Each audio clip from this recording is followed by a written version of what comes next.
is the Miller Lite Cowboys Hour. Supported by Albertsons. And brought to you by Miller Lite, the only beer of the Cowboys. It's Miller time. Albertsons and Tom Thumb, the official supermarket and pharmacy of the Dallas Cowboys. Lucchese, the official bootmaker of the Dallas Cowboys. Blockchain.com, trusted by millions, trusted by America's team. And by Omni Hotels and Resorts, the official hotel of the Dallas Cowboys. Now, your hosts, Haley Sutton and Brad Shand. Good evening, everybody. Welcome to the Cowboys Hour. Welcome to our final Cowboys Hour of the season. The Victory Monday Club has a sign that says this is the Look Ahead Monday edition of the Cowboys Hour, and it is. Well done by you. Always love the positivity from these people. Absolutely. Thanks to those of you who come out to City Works at the Star District in Frisco to be with us on the final show of the season tonight. And look who's sitting next to Haley, and I don't mean me. It is a man with so many titles that I haven't even ever been able to memorize them, but he is the Cowboys scouting director and ex officio major domo Will McClay. Thank you for coming. Well, thanks for having me. You bet. Fun. This is a tough day because your team, and by team I mean players, coaches, you and your staff, front office, everybody puts so much into everything. And it's a hard way to end when you think you've got a really good chance to advance. But I would like to begin, if I may, by saying to you on the air what I just said to you off the air. And we can, since you didn't disagree, and I'm thinking I might not get swung at. But what I just said to Will was that, last year there was a feeling of wondering if they got everything out of that group of players that was available, that they had. You just weren't sure that there wasn't a little bit more. This team, when you consider the injuries, the personnel pieces that you had to do in the offseason and throughout the year, I really felt, Will, like this team got everything out of itself. Doesn't mean you couldn't have played better. Doesn't mean you couldn't have won the game. But I felt like this team really got everything out of itself that it had to offer. Is that a fair assessment? I think it's a fair assessment because starting in April when the players came in and started the off-season program, you could see it kind of building. And then, as much as everybody put into it, the belief in it and, all the things that we had to go through, your quarterback goes out early in the season. You rally there. People are saying you can't do this and that. And the way the coaches and the team and the players rallied, and the new guys that had to step up in new roles, and the young guys that played and did things and joined. It's a hard thing to do when you get young players and to put them into a team that's established and then try and, kind of carry that momentum forward. And they did a really good job with that and the belief. And that's why it's like you said, There's a little bit left that we were hoping we could get out, and we didn't get it out. I think as I reflect on it, I hadn't really thought about this very much today because my brain has been pretty much turned off all day. Not that a lot of people think it stays in the off mode, but, last year, coming out of the fog, there were some serious personnel questions, and you kind of wonder, well, how are they going to do this? How are they going to put this back together? This team feels like it's a lot closer than last year's team felt like at this time, if that makes any sense. I mean, and nothing ever goes the way you think it's going to, good or bad. But it just feels like a couple of people, you got to have some good luck and have some guys but it just feels like the right 3 or 4 pieces, and you might be right where you want to be. Is that fair? I think that's fair. I mean, other than the Rams last year who, threw a bunch of stuff together and it worked. But they mortgaged the future. Yeah, and part of this deal is building for the future while you're having success. And we've had 2 seasons with 12 wins and, all of those positive things. And so when you build a culture like Mike's trying to do with the team and, all the coaches. You build that, and then guys believe in it, and then now it becomes part of your fiber. Then that's how teams grow, and they stay consistent with the opportunity to win for a long amount of time. And I think that's what we're building towards. And, again, we still have some free agents we have to re-sign. We've got to rebuild this thing. You got to go through the draft. But if the pieces are in place to put them into and they understand what they're getting into and you get the right kind of guys, you can continue that momentum going forward. Go ahead. I was just going to say, when you I love listening to Brad just kind of describe things, but when you really think about this team and the roster that you had and the pieces that you guys, for lack of better terms, kind of scrambled to put together when certain players were going out to have the results that they did. I mean, it's still a successful season, right? How proud are you of this group of guys? I know that word resilient has been used throughout the entire season. Just how resilient was this group? It fit. Coach talked about it in the very beginning, and when you have a motto or a word that describes it and then it plays out that way, I think it's fulfilling because it tells you about the people that you have in the building. One of the things we always talk about at X's and O's and this guy, that guy, but really what you're doing is you're putting a bunch of people together to try and accomplish something. And while you fall short of it, to go through all those trials and tribulations, that helps you see that what you're building, you got the right kind of people. And, that's a big part of it. Now we've got to make plays and do all that other stuff, when it comes down to it. But you've got the right people to do it. I feel like we're working towards that. Speaking of people, I'm remiss already in not thanking everybody in addition to the folks who've come out to be with us this evening at CityWorks. Thanks to all of you listening wherever you are on the Dallas Cowboys Radio Network and watching, streaming wherever and whenever you are on DallasCowboys.com. That's the little black boxes. Wave to the people, Will. And there you go. There, now people can look. Your kids can look and see. And hey, JB, how you doing, buddy? Yeah. JB better be doing homework. Yes, but tomorrow after school he can stream DallasCowboys.com. That's the point, yes. Right? Look, see, Gaby, I'm got your back, buddy. So the other thing about people is you've talked about the right kind of people. And one of the real strengths of this team was the close. I thought they were close last year. I'm talking about, by close, I'm talking about coming together as human beings and what they get. This team swore, and there's no evidence to the contrary, that they were even closer. The bond was even tighter. Yes. How do you keep that going and replicate it and even improve on that? I think it starts with your fiber, your players that you're going to count on. It's the Zach Martins, it's the Dak Prescotts, it's Micah growing into it.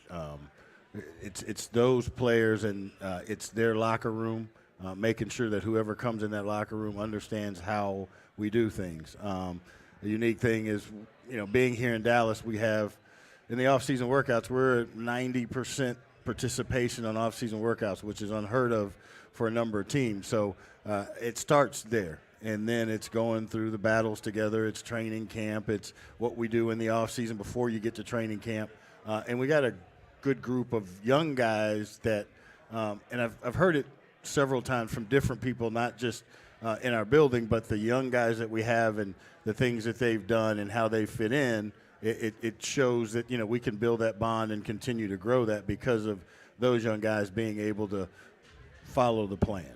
All right, in this game yesterday, what surprised you, good and bad?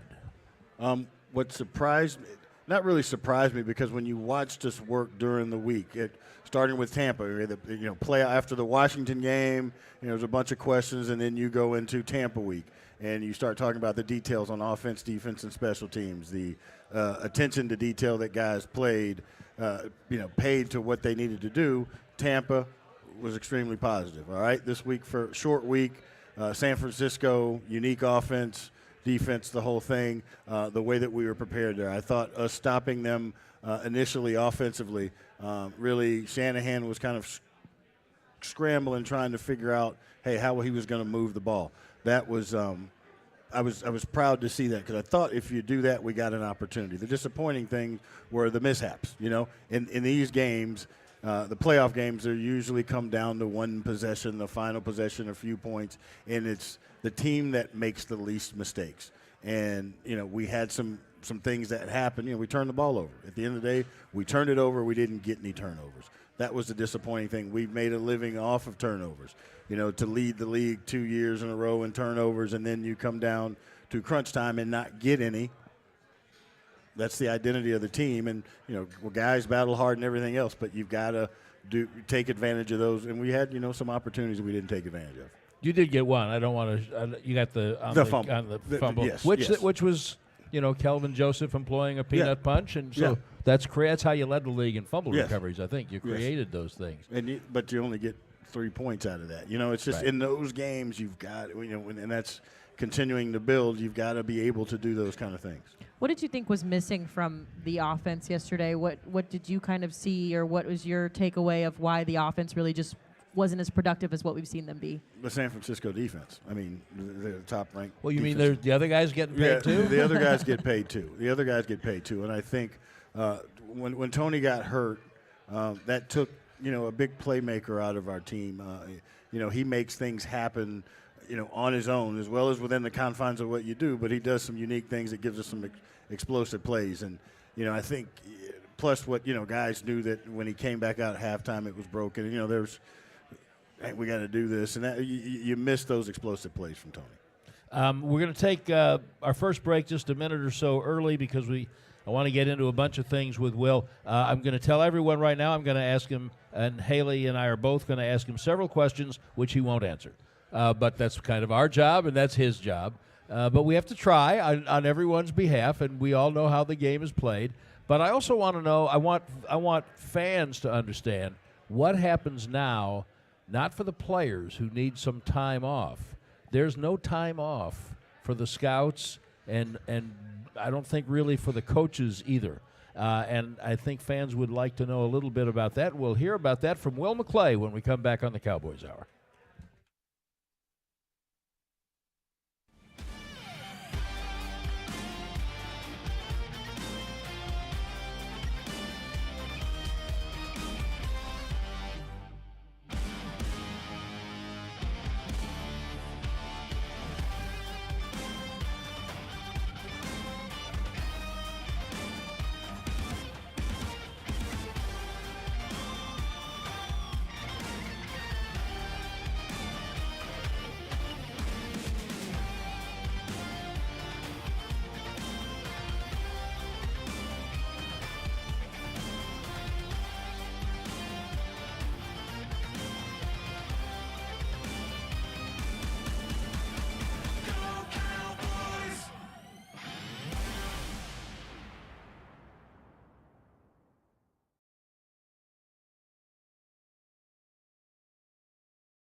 Miller Lite Cowboys Hour, supported by Albertsons. Welcome back to the Cowboys Hour. We are here at CityWorks in the Star District in Frisco. When it comes time to shop for tailgate favorites, go to Albertsons and Tom Thumb. Get 10% off your groceries every Dallas Cowboys game day when you wear your Cowboys jersey. Albertsons and Tom Thumb, the official supermarket and pharmacy of the Dallas Cowboys. Haley Sutton, Brad Sham, and we are joined by, I'm told, the Vice President of Player Personnel, Will McClay. Well, it's always so interesting for me in this business just to get to talk to the people who are kind of behind the scenes, so to speak. It's always interesting just to hear your perspective. So, Spark Notes really quick, but how does your job change, if at all, now that the season's over? Where do you kind of shift your focus and your attention to?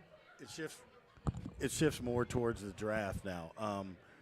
Most people in my position, or my duties, they kind of spend more time on the college side. I get to spend more time with the team, understanding what our building is, where our coaches, players, all that stuff during the season.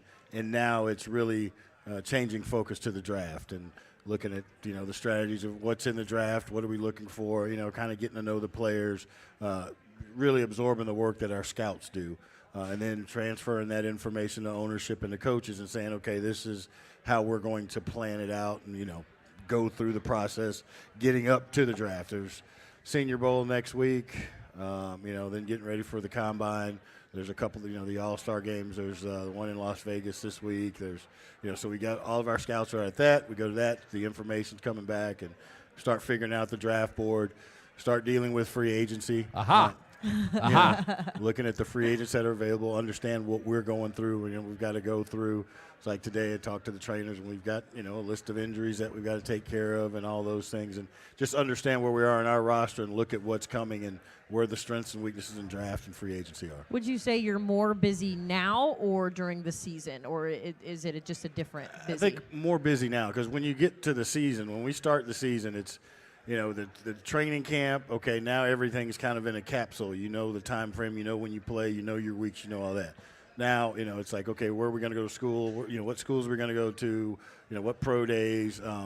The interviewing of players, all those different things, trying to coordinate schedules with coaches and players and, doing all those things. So it's more busy now and really trying to dig into finding out who these young guys are that we might be bringing in. And the unique part about the NFL is there's no minor league. We talk to these guys for, 15, 20 minutes at an all-star game at their school, ask people about them, and now we're going to invest in them. So the hard part is trying to find the right way to dig to get enough information to feel comfortable about who you're going to get. So that's the hard part about it to me. What off season? Yeah. No, there's none for them. In fact, when do you go on vacation? Right before training camp. Might have a couple weeks. Is your draft focus not influenced as we get closer to it by what happens in veteran free agency? I think you build it. You're trying to find good players, and we still. But if you sign a couple of veteran free agents with the expectation that they're going to play, doesn't that inform how high? Unless there's something surprising. Yeah, unless it's a CD Lamb. Doesn't that inform kind of where you prioritize positions and players in the draft? It does. You're building the team to play the next year, but you also have in mind that you have to, you want to continue to build this thing so you have 12 win seasons or more in a string so that you have an opportunity. So we're not only drafting for the future, we are drafting for now. The free agency comes into play to kind of help you shape your board and thought process. But you're never one player away. You're never one free agent away. It's like this year, you think you have guys and injuries happen, and you got to have guys that are, backing those up that you think can develop. So here's what I think is the hardest part of the whole thing. You've got a budget. You have a salary cap. Yes. And a lot of people don't know that with third-year players on their first contract, after the third year, as soon as the regular season is over, you may now start negotiating extensions. Yes. That would include C.D. Lamb and Trayvon Diggs. Mm-hmm. And anticipating you're a year away from that with Micah Parsons. Yes. So when you start calculating what money you have, Stephen Jones has been talking about this, just no one wants to listen. So when you start calculating what free agents you would like to sign, first positionally, and for instance, I'll just tell you right now, I want you to sign Deron Payne. Me too. You're right? If okay. you can afford it, yeah. There we go. Because you have to leave money for the guys, your own guys that you know you want to sign. Yes. Now, in CD's case, you got an extra year. You don't have an extra year with Trayvon Diggs. So the budget process is ongoing? Yes. Throughout the year? Throughout the year. I mean, you're always thinking about it. You think about, we hold a little bit in reserve from the cap to, if you can, based on injuries and everything else, to flip over the next year, do things to give you more money to pay that credit card that's coming. So the good news is you played, of course, the whole league schedule's pushed back now with the extra game.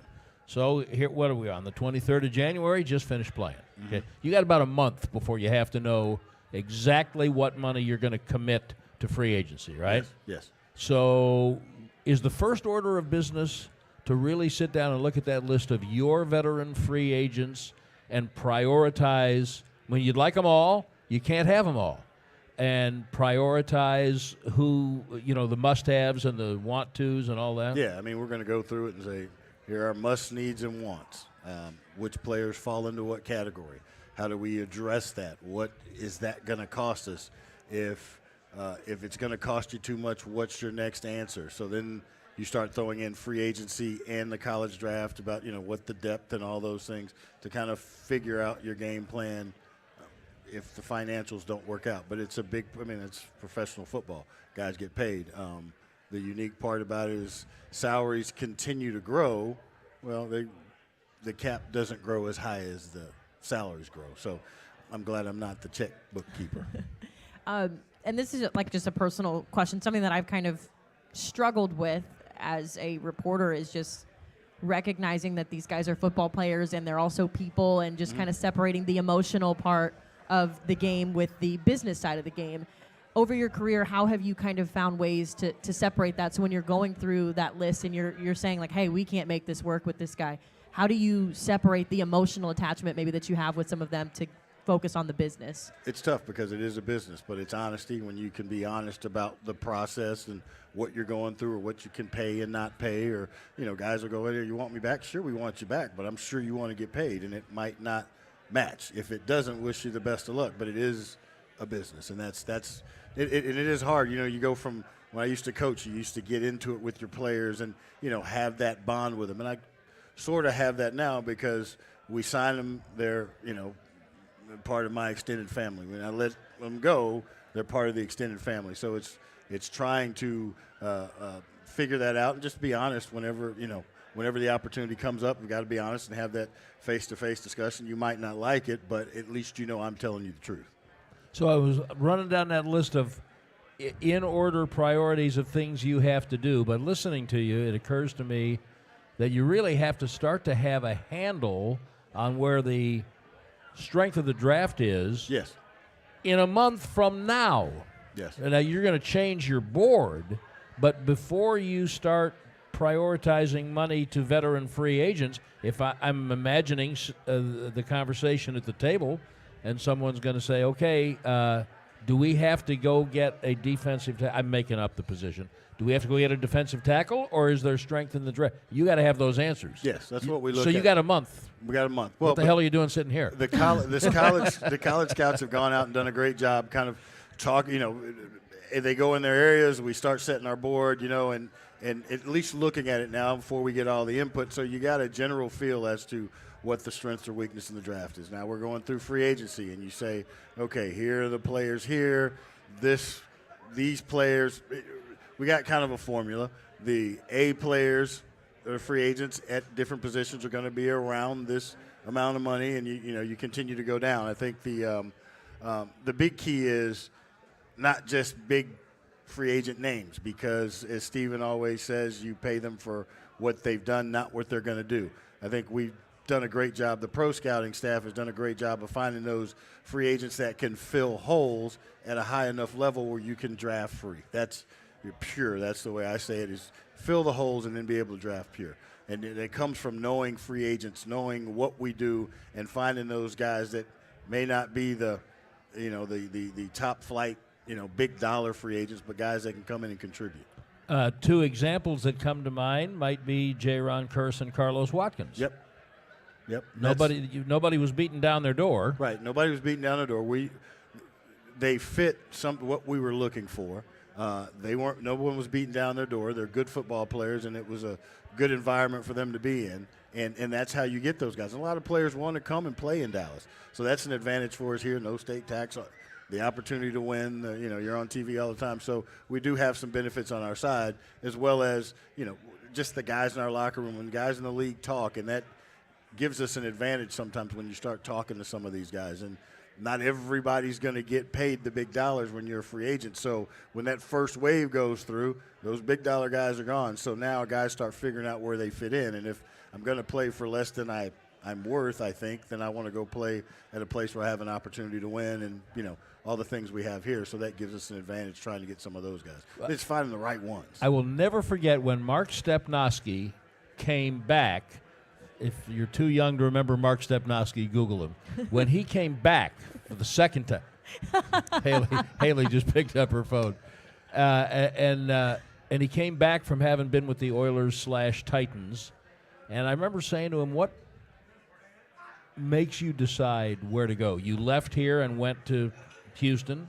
Now you've come back here. Is it just money?" He says, "It's not just money, especially when a guy's been around a while. Maybe he saved some money." He said, "It's the strength coach." That's surprising. It's the strength coach, it's my position coach, and it's the head coach, as well as the opportunity to win. So do you find that still the case when you talk to free agents? That's absolutely it. It's, it's who's in your locker room, where's my opportunity, what is where's the team going? I think that's to Mike's credit and the coaching staff coming in now. I think they have established, a good reputation amongst free agents around the league. It's the Joneses and the Taj Mahal that we've got built here and everything that we have going on here, and the opportunity to be seen and to win. And you got to find the right guys. We spend time with the free agents, and, I keep talking about the right guys. It's not right kind of guys that do everything right all the time, but that fit what we're trying to do, that understand the mission. And you sit down with them and you find it out, and you try and eliminate the me guys. Like you sign T.Y. Hilton, who'd been out, and he's not a me guy. He was a guy that said, I just want to play, and I want to play for a team that has an opportunity to win. And as long as we can keep putting together teams that have an opportunity to win with people that can help you get to that point, the free agents are going to want to come to this, want to come and get a shot here too. Cowboys Personnel Director Will McClay is our guest on the final Cowboy Hour of the season. We'll be right back.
Lite Cowboys Hour, supported by Albertsons. And City Works for the Cowboys Hour, which is presented by Luke Casey, the official bootmaker of the Dallas Cowboys cheerleaders. Haley Sutton, Brad Sham, and Will McClay. Will, thanks so much for being our guest today. Now, Brad always makes fun of me because When do I make fun of you? He always makes fun of me because of my love for the tight end group that you guys brought in this year. Oh, no, I share it with you. I share it. Peyton Hendershot, Jake Ferguson, but really this entire rookie class, when you look at the contributions that they made very early on, you know, this was a group that really established themselves early.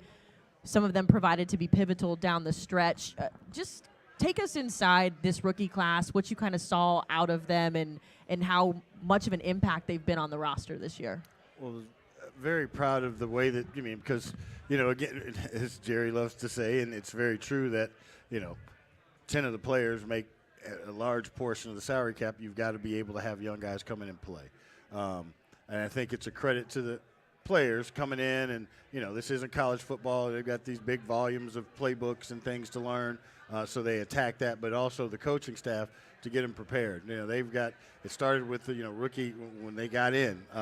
The way you indoctrinate them to it is you got to spoon feed them. You got to find ways to make each kid learn, and very proud of the staff about the way that they did that and the way to teach to the different individuals, and then those kids taking it on their own to know what it takes to, have an opportunity to play. It was good to see young guys come. Tyler Smith played guard, tackle, guard, which is unheard of and at a high level in the NFL, and didn't blink.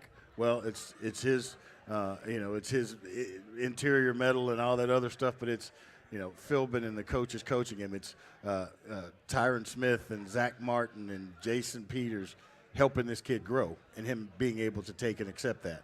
I think the biggest thing is that we picked kids that had the ability to play at the NFL level, and they took it upon themselves to find out, and they followed guys like Dak Prescott to say, this is what it takes to play in the league. So you weren't surprised at all that any of them kind of stepped up the way they did? I'm surprised that all of them did, 'cause it's a different level of football. A big one is Deron Bland out of the blue. Now, we saw some things that we liked, but he superseded what we thought because he picked it up that much faster. He was that much more competitive than we even thought. He'd go get the football. Nothing scared him. He would tackle.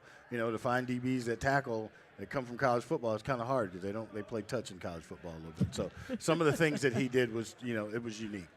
Again, Tyler battling. Sam Williams, the contributions that he had. Just all of these young guys, we were talking about him earlier. Turpin's an NFL rookie. The contributions that they brought to the team helped us get to this point. Bland is one of those guys who, to me, and it's been going on forever. I mean, you can go back to certainly to the 90s. If the geniuses had known how good Leon Lett and Eric Williams were, they wouldn't have been drafted where they were drafted. That's it. Rayfield Wright, you can go back all the way. So you'd have drafted Bland higher if you knew what you had. Yes, we drafted Hendershot instead of getting him as a free agent. So when do you find that out? After you've got them in the building and expose them to your culture and your coaches and that kind of thing? Yeah, and you find out about them. I mean, again, we don't know. We know a little bit about these kids, but you don't know them until you get them in your building, and you don't know how you're going to shape them, how you're going to teach them. It's everybody's different. And again, to the coaching staff, being able to reach these young guys and do it. But it's also the vets pulling them along. So you don't really know that till you get them in the fire. And now are you going to spit the bit or are you going to handle it? And to these young guys' credit, it's tough. Some tough sledding out there, and they fought and contributed.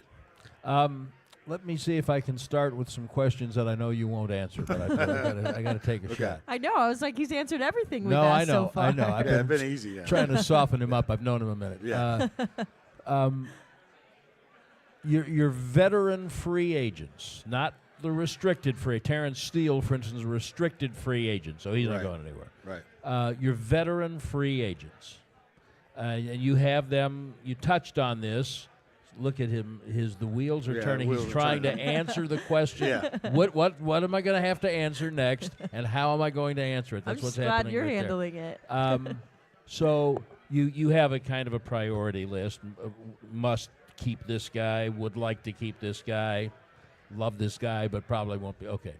So would you be willing to tell us who you must have on that list? Good players. Well, they're all good players. Now, we've still got to go through that. I mean, we have an idea, but we're going to sit down collectively, with Mike and the staff and Jerry and Steven and the cap guys, and we're going to go through it, and we're going to forecast a little bit. See, this is what I meant. Because he could have answered this question in November, actually. He's been making this list and altering it as it's gone along. You can only franchise tag one player. Do you know who that'll be? I mean, you'd like to not have to do anybody, right? But that'll be tricky. It's going to be tricky. There's guys that you want back, and as you get into negotiations, if they want more than you can afford to pay, or based on the way that you manage your salary cap, it's an option for us to be able to keep a player and continue to try and negotiate with them. Are any of those guys in different positions on the priority list than they were when the year started? In other words, have any of them played at a level even higher than you expected, not hoped, but expected, and moved themselves up the list? I think that, guys grow and get opportunities, and they play better, and they show you more what they have, and they also show everybody else what they have. So that makes the job more difficult too. Okay, you play better for us, well, other teams are recognizing that too, which increases the value. So, there's a couple players that have hit free agency at the right time, the right way. With the way in the right way, would you be willing to share any of those names? Nope. Okay, good. See, so no names is what I'm picking up. I'm over here taking notes. Okay. No I mean, it's public knowledge. Tony Pollard, and he'll be back from the injury and everything else, but he's a very vital cog to what we do. Other people see him as a very vital cog to what they could do as well. There's a lot of running backs in free agency, and so, depending upon what people want to do. But he's an explosive playmaking guy. That's one that, and he's ours. We want our players that we draft that grow up with us, that are, know how it is, and they can help us. Those are the guys that you want to re-sign again. I mean, the NFL is, we used to talk about, when you draft a guy, you want to get him to the second contract. Just the way that it works and the timing of things, I want your 4 to 5 years to be great, and then we make that decision after that. Is a guy who helped himself by his play, for instance, Leighton Vander Esch? Yes. Yeah, I mean, he's helped himself. I mean, Leighton, I remember talking to Leighton right before we drafted him, and I said, where do you see yourself in 5 years? One of these standard questions I asked, and he said, being the captain of this team and lead him to the Super Bowl. And that still burns inside of him. And to see him progress, go through what he went through, the scare, and then come back on the field and be even better. Yeah, I mean, he's grown even more so in my mind because of that, and had a great deal of love for him when we drafted him and knew what he could be, and then to see him develop and grow. He's one of those guys that help. We talked about the foundation, the locker room, and all that stuff. He's a big cog in that because of how he handles himself and the way that he holds people accountable and brings people with him. Is there an area that you see as being maybe more of a need than in other places that helps prioritize those decisions? No, I really can't say that one area or the other. It's, when you get to that and you start talking about free agency, well, that's why you're never one player away, so that's why you don't draft for this year. You draft for long term, and, we've drafted players that a lot of them have gotten opportunities in the past couple of years to show that they can grow into more, but you still want those guys that you lean on that are big pieces in helping us win 12 games 2 years in a row and getting to this point. You also have a couple of players for whom I have too much personal affection and respect to mention their names right now, who have less of their career in front of them than behind them, who may or may not be free agents, but the money's going to come into play. Where are you in the process of deciding, well, I'd like that guy back, but I can't afford him at that number? I don't want to insult him, but let's see if he'll take less and find a role for him. Where are you? Have you reached that decision point with guys yet? I haven't reached that decision point. I've had those internal discussions as to, because you got to figure out how to manage the credit card, and out of respect to the people that have done work that you want on your team, you've got to figure it out and communicate with their guys, and they're going to be insulted, and those are all things that you've got to go through, and you got to have strong enough relationships with those people and their agents to be able to have those frank conversations. Okay, I think that's about all of the questions he won't You answer survived. for this segment. And we'll let you folks here at CityWorks have a crack at Will. You won't have any better luck than we did, but we'll let you have a crack at him. We'll be back with Will McClay on the Cowboys Hour at CityWorks at the Star District in Frisco right after this.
To the Miller Lite Cowboys Hour, supported by Albertsons. And supported by Papa John's. Better ingredients, better pizza. Papa John's, the official pizza of the Dallas Cowboys. We've got one more segment here. Not a dry eye in the house. with Will McClay.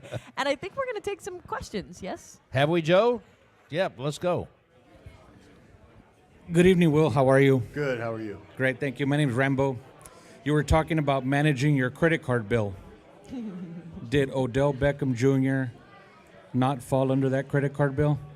No, we didn't really get into as much financial. There was a kind of a parameter that he wanted to be up under, and did it fit? But it was really health. Was he healthy? Could he help us? That sort of deal. It wasn't a big stretch because we didn't get fully into it. Now he's done a lot in the league, and I'm sure he wanted to be paid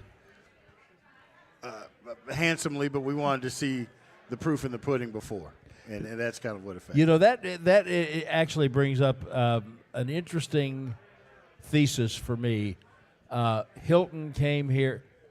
Look, you guys had your eyes on Hilton in training camp. He wasn't ready physically, nor did he want to come to training camp. He wanted to come right? to Okay.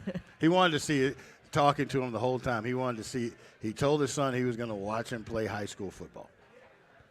So you brought Hilton in December. The Eagles brought Sue and Linval Joseph in December. Are we tiptoeing into a new era where veteran players will find a way to stay in physical shape, don't want to go to camp, and then just come, let's create a new mini market of free agency in November?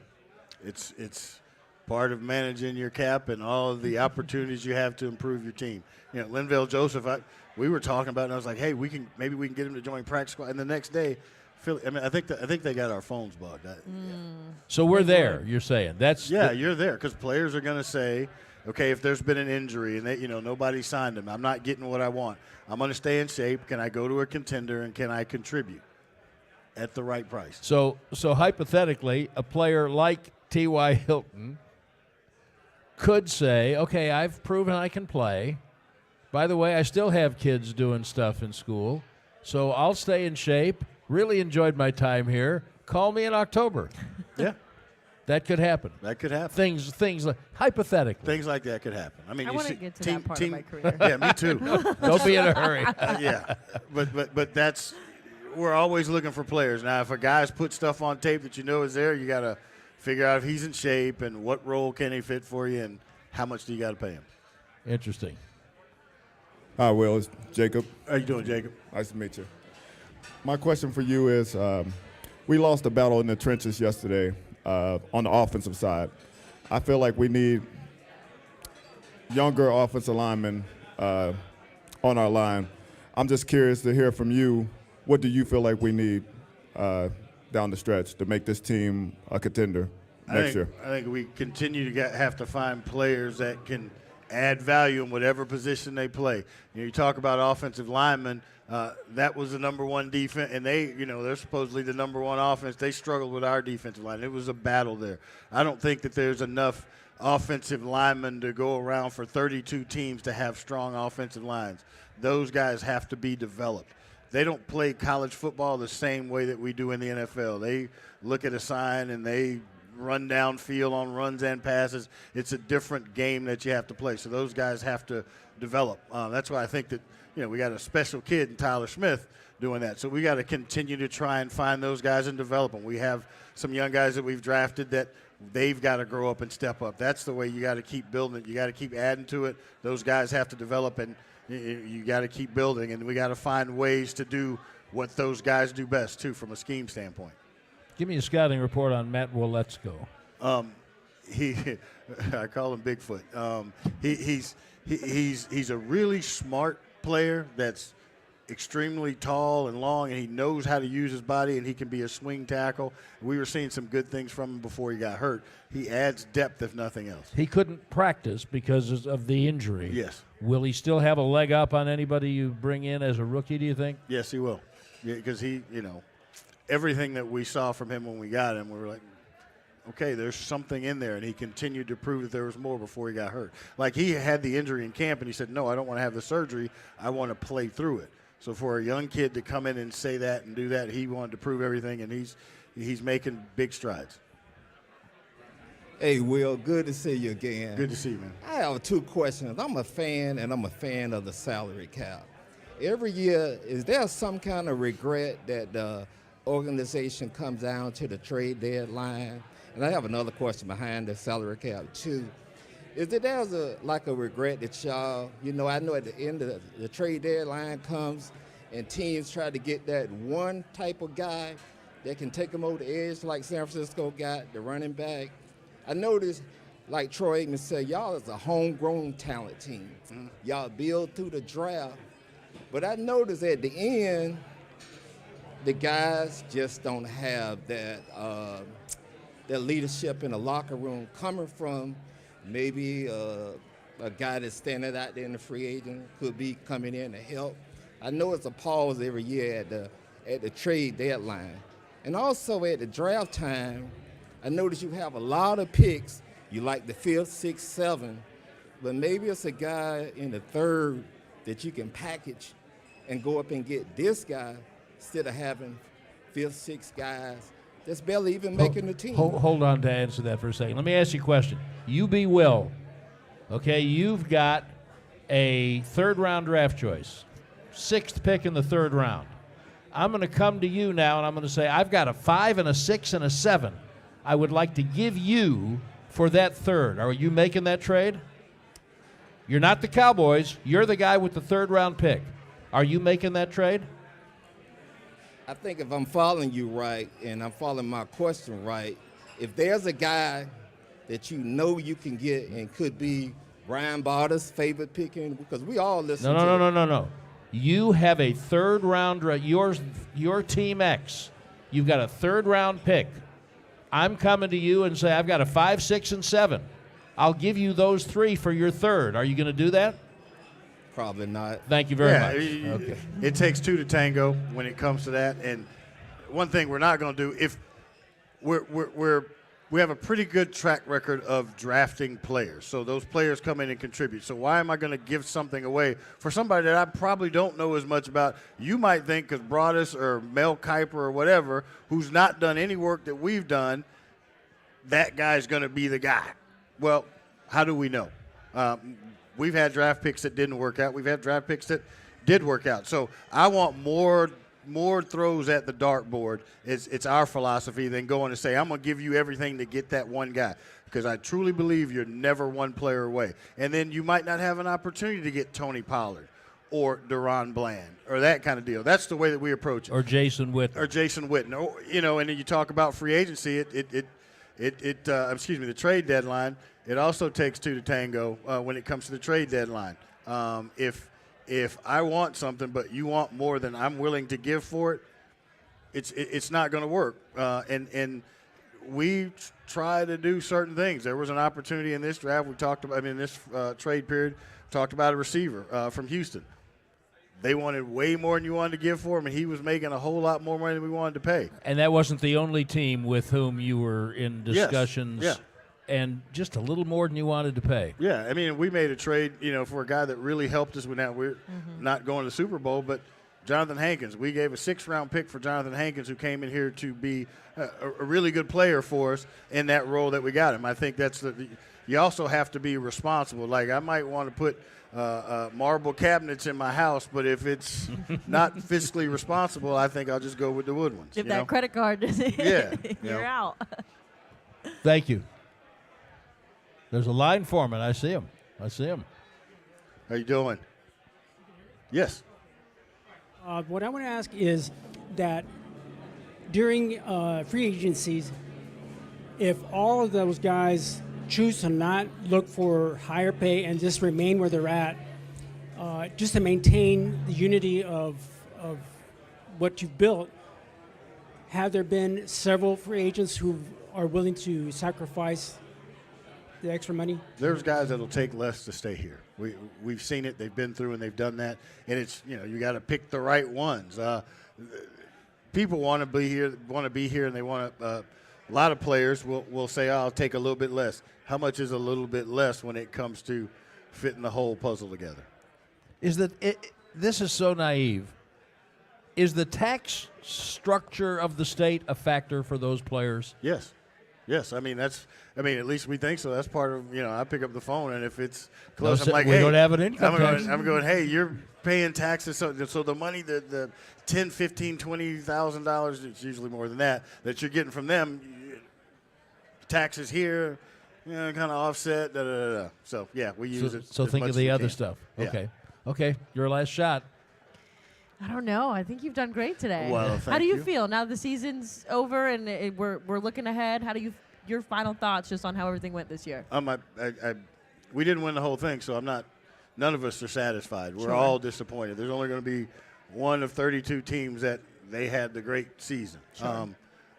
What I am continuing to try and push for is, like, all these people that are sitting out here that are Cowboys fans. It's hard to be a Cowboy fan. I don't really look at Twitter or what of that, but every now and then I'll flip over and it's hard. And so what we're trying to do is reward those people that have stuck with us and are true Cowboy people. And we want to, we want to hoist that trophy, and we want to hold that thing up, and I'm not satisfied until we find a way to get that done. Will and I go back and forth all the time because Will is a devoted Houston Astros fan. Yes. And he knows that I am a diehard, longtime Chicago Cub fan. Sorry to hear that. It's not me. It's the Cub fan in me who says if you have a problem being a Cowboys fan, the fault is not with the Cowboys. The fault is with the fan. This team was really entertaining. It played hard. You guys did a great job of putting it together, and we appreciate your efforts and your time tonight. Now, get back to work. Yes. Thank you. Will McClay, everybody. Thanks for being with us all year. For Haley Sutton, I'm Brad Sham. We look forward to being with you again in September when we resume the Cowboys Hour.